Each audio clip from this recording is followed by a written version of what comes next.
Welcome, friends of Middle-earth. Today we venture into a shadowed path untrodden even by the wise to explore a haunting question. What if Trin Turambar had lived long enough to confront Sauron himself? A tale of doom and valor shall unfold, drawing deeply from the sacred wells of Tolkien's lore and forging new possibilities faithful to his legendarium. Stay a while, for what we imagine today could have rewritten the very fate of Arda itself. Trin Turambar, son of Húrin Thalion, stands among the most tragic heroes of the First Age. Born in the year 464 of the First Age, his destiny was entangled with the curses of Morgoth, as recounted in the Silmarillion and the Children of Húrin. His deeds were great and terrible.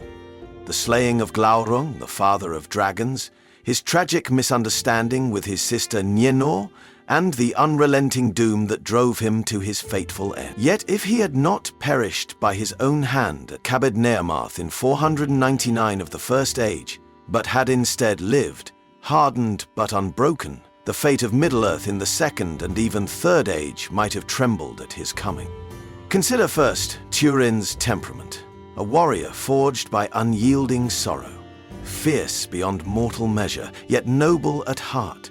If spared from death by some merciful twist of fate, perhaps through intervention by Ulmo, who once sought to guide his kin, or by an unexpected refuge among the elves of Lindon, Túrin might have emerged as a force uniquely suited to resist Sauron's dominion, much as he resisted Morgoth's. His sword, Gurthang, which thirst for blood and was said to possess a fell spirit, could well have been reforged into a bane against the rising shadow in Middle-earth. By the time of Sauron's ascent, after the defeat of Morgoth in 583 of the First Age, Túrin would have been a seasoned, bitter warrior. As noted in the War of the Jewels, the wreckage of Beleriand forced surviving elves and Edain to migrate eastward. In this movement, Túrin, marked by tragedy yet still mighty, might have founded a house of warriors, a remnant of Hador's folk, forming a lineage that would mix sorrow with steel, standing apart from Númenor, yet never falling into its prideful decay. Thus Túrin could have remained in Middle-earth even as the Númenorians waxed mighty and, ultimately, fell into shadow. Yet the real marvel begins when contemplating Túrin's potential role during the Second Age, particularly around the forging of the Rings of Power between 1500–1600 of the Second Age. When Sauron, in his fair guise as Anatar, seduced the elves of Eregion with lies and half-truths, it was chiefly the proud and unwary who fell for his counsel. Túrin, scarred by his dealings with both Melkor's and Glaurung's deceits, would have perceived the poison beneath the gilded words. No fair-spoken emissary could have turned Túrin from suspicion. Indeed, he might have become a relentless adversary to Sauron long before the wars openly began. Thus, as the War of the Elves and Sauron erupted in 1693 of the Second Age, Túrin could have become the dark captain the Free People sorely needed. A man not swayed by ambition, nor deceived by beauty, but grimly set against tyranny. As stated in the Silmarillion, Gil-galad and Elrond led the resistance against Sauron's assault. Yet imagine Túrin as a wild sword in their service, a terror to the armies of the East. In him, the Edain's old fire would have burned anew, a living memory of the elder days, inspiring fear among the servants of the Dark Lord. He, perhaps, would have founded a secret brotherhood, akin to the Rangers who would come later, but far fiercer, relentless hunters of the shadows.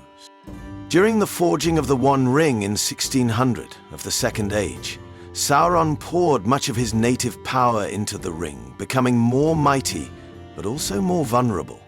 It is compelling to wonder whether Túrin, wielding Gurthang or its heir blade, could have sensed the change. In the grim silence of the woods or the ruined halls of old Beleriand, perhaps he would have felt the chill of a growing evil. A deep knowing that the enemy's strength had become bound to a thing that could, if found, undo him. For Túrin's heart, always sensitive to evil, could not have failed to perceive the growing weight of shadow across Middle-earth. Had Túrin confronted Sauron directly, Say, during the later stages of the War of the Last Alliance in 3430 of the Second Age, we must imagine a battle unlike any fought by the Númenórean lords or elven princes. It would not have been a contest of wisdom or lineage, but of raw, bitter defiance. Túrin, the Black Sword, had already faced Glaurung and Morgoth's malice in his youth. He would not have feared Sauron, even in his terror. His battle might have resembled Húrin's last stand at the Nera Naiath Eredaiadad, yet magnified by long years of hardening. In such a confrontation, Sauron could have found himself facing an enemy forged by his own master's cruelty, a living weapon born from Morgoth's curse. Yet there remains the question of fate. As noted in the Athrabeth Finrad, Andreth, from Morgoth's Ring, Tolkien's world is interwoven with destiny and the mysterious will of Ilúvatar. Would Túrin's survival and victory have been permitted? Or would he, like so many before him, have been merely a tool, a spark to kindle the greater fire that would eventually see Sauron overthrown? Perhaps, in an echo of his doom, Túrin would have struck a mortal wound against the Dark Lord, only to fall at the very moment of triumph, fulfilling both his curse and his redemption in one final act of defiance. If we venture deeper, we must also reckon with the prophecies surrounding Túrin. In the fragmentary writings captured in the War of the Jewels, it is suggested that in the Dagor Dagorath, the final battle yet to come, Túrin shall return and strike the last blow against Morgoth himself. Thus, if Túrin had lived to confront Sauron in the Second or Third Ages, it would not have been a simple matter of warcraft or vengeance. It would have been a prelude to a far greater destiny foreseen by the wise. His survival could have rippled through time, preparing the world not merely for Sauron's defeat, but for the true cleansing of Arda itself in ages yet unborn. The psychological aspect of such a survival also merits pondering. Túrin's life was one of relentless tragedy. Mistrust, betrayal, kinslaying and loss stalked him like wolves in the night. To live beyond his time would not be simple heroism. It would be endurance beyond mortal limits. By the Second Age, the original grief of the First would have deepened into a terrible solitude. Túrin would have been a figure of awe and terror even among men, resembling the later legend of the Witch King, yet utterly uncorrupted. His very presence could have unnerved elves and men alike, for he would be a living relic of an age of greater and darker deed. In such a guise, Túrin might even have rivaled the authority of Númenórean kings. Imagine, if you will, a Middle-earth where a hardened Túrin, instead of the corrupted Ar-Pharazôn, rose to lead the Edirn against the lies of Sauron. The events leading to the downfall of Númenor in 3319 of the Second Age might have been profoundly altered. A steadfast Túrin could have stood against Sauron's seduction of Númenor, preserving the wisdom of Elros's line and delaying or even preventing the catastrophic cry that led to the island's ruin. Yet, even so, Tolkien's theme of the long defeat cannot be wholly escaped. Middle-earth, from its foundations in the Ainulin Dale, was marred by Melkor, and redemption could only be partial until the end. Therefore, even if Túrin had lived, fought, and won many battles, the full healing of the world would still have awaited a more final, mythic confrontation, as Tolkien himself hinted. In this light, Túrin's imagined survival becomes not an escape from doom, but a testament to enduring hope amid the unavoidable shadow. His life would symbolize that even the most broken among the children of Ilúvatar could still defy darkness and, by doing so, shape the fate of the world for the better. Thus, if Trin Turambar had lived to confront Sauron, it would not simply have been a warrior's tale of swords and battles, but a deep unfolding of Tolkien's profoundest themes: the tension between fate and free will, the endurance of hope against despair, and the dignity of resistance even in the face of inevitable sorrow. Túrin's story has always mirrored the music of the Ainur, where even the discords of Melkor are woven into the greater symphony of Ilúvatar's design. His survival would thus serve as a testament that no evil, no matter how vast, can wholly suppress the spark of defiance placed within the hearts of men. Túrin would not have become a king crowned in glory, nor a wise ruler seated upon a white throne.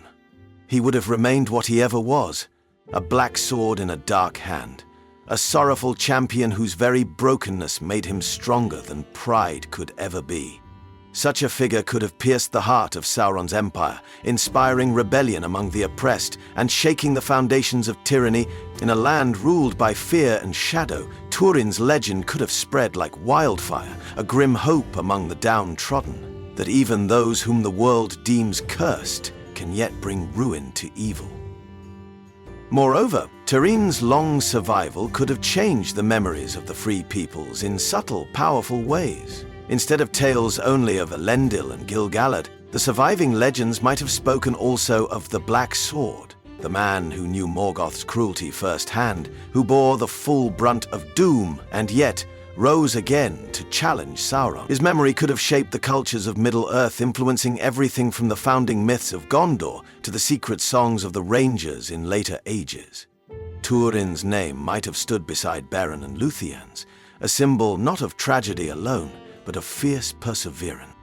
And yet, even imagining Túrin's survival and triumph, one must accept Tolkien's subtle warning that ultimate victory in Adamar is never complete. Even the slaying of Glaurung, even the humbling of Sauron could not unmake the deep hurts of the world. Túrin's story would still remain tinged with sorrow. His victories brilliant but fleeting, his healing incomplete. As Tolkien wrote in his letters, the story is cast in terms of a fallen world and Túrin's fate, whether in death or in survival, must echo that bittersweet truth.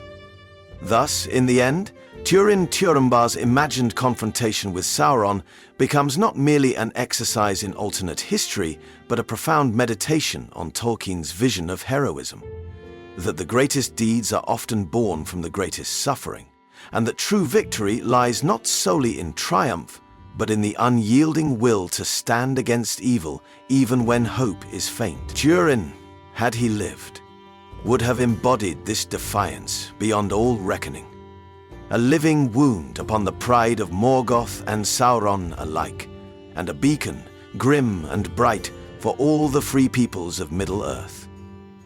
In a world marred from its very beginnings, Túrin's continued life would have symbolized the power of mortal choice, the choice to fight, to endure, and to love, even knowing the odds.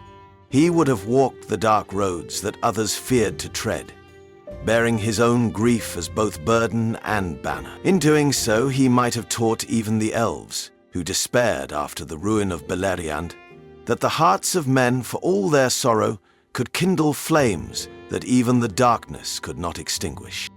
And yet, fittingly, Tolkien allows us to glimpse a final redemption for Túrin, beyond even the pages of the recorded ages. In the Dagor-Dagorath, when Morgoth is at last cast into the void, it is foretold that Túrin will be the one to deliver the mortal blow.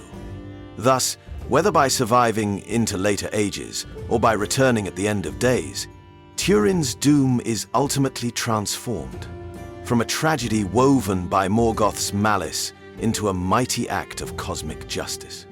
His life, however dark, becomes a thread in the great tapestry of Arda's healing. Thus we see, had Trin Turambar lived to face Sauron, Middle-earth's history would have shifted in ways both wondrous and terrible, yet always faithful to Tolkien's deep truth that in resistance to evil, even the most broken among us find their truest strength. For it is not by might alone that darkness is overthrown, but by endurance, pity, and the fierce light that no shadow can ever wholly conquer. And in Túrin's defiant heart, that light, though grim and battered, would have burned unto the world's end. Thank you for joining me on this journey through shadow and flame, sorrow and hope. If you found yourself stirred by Túrin's imagined fate and wish to delve deeper into the rich and sorrowful histories of Middle-earth, stay with us for more tales drawn from the deep wells of Tolkien's creation. Until next we meet, Melonin, may the stars of Elbereth shine ever upon your road.